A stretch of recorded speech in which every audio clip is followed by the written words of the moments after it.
Hello friend, সবাই কেমন আছো? আশা করি ভালো আছো।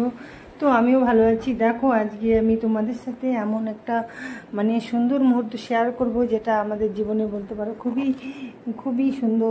অনেক দিন থেকেই ভাবছিলাম যে একটা seven seat Mahindra Scorpio and কিনবো। তো আগে আমাদের 4 সিটের গাড়ি ছিল, 5 সিটের।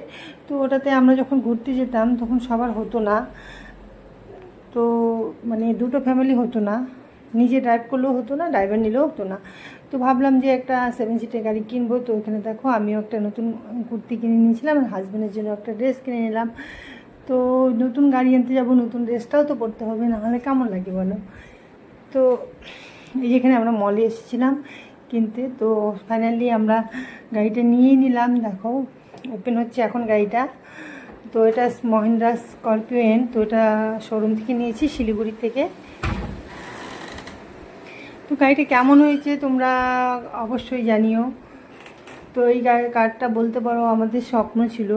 তো আমার ছেলে তো আরও বিশেষ করে ওর তো আরও বেশি পছন্দ। তারপর দেখো, এখানে খাওয়া দাওয়া করে নিলাম হোটেলে। আর সেদিন শিলিগুড়িতে প্রচণ্ড গরম ছিল, এত রোদ গরম, একটুকু ভালো লাগছিল না। খুব সকালে বেরিয়ে গেছিলাম 7টার সময়, আর আমাদের কারও নিয়ে যেতে পারিনি, কারণ আসার সময় আমাদের গাড়িটা নিয়ে আসতে হবে, নিউ গাড়িটা। তো বাসে গিয়েছিলাম, আর দেখো একটু ঠান্ডা খেয়ে নিচ্ছিলাম, এত গরম আর থাকতেই পারছিলাম না। তারপর একটু সিটি সেন্টারে ঢুকলাম, ওখানটা একটু ঘোরাঘুরি করলাম, যেহেতু আমাদের ওখানে গাড়ি ওখানে সব সেটিং করতে একটু টাইম লাগছিল। তো নিয়ে চলে এসেছিলাম। তো আস্তে আস্তে রাত বেজেছিল 11টা। তো ওই দেখো, আমরা আজকে গেছিলাম পুজো দিতে। তো আমাদের ফালাকাটাতেই সামনে মহাকাল বাড়িতে। তো ভাবলাম কালকে তো বিশ্বকর্মা পুজো বাড়িতে হয়, সেখানে পুজো করব, তো গাড়ি পুজোটা মহাকাল বাড়িতে দিয়েই নিই। তো দেখো, পুজো দিচ্ছিলাম গাড়িটার।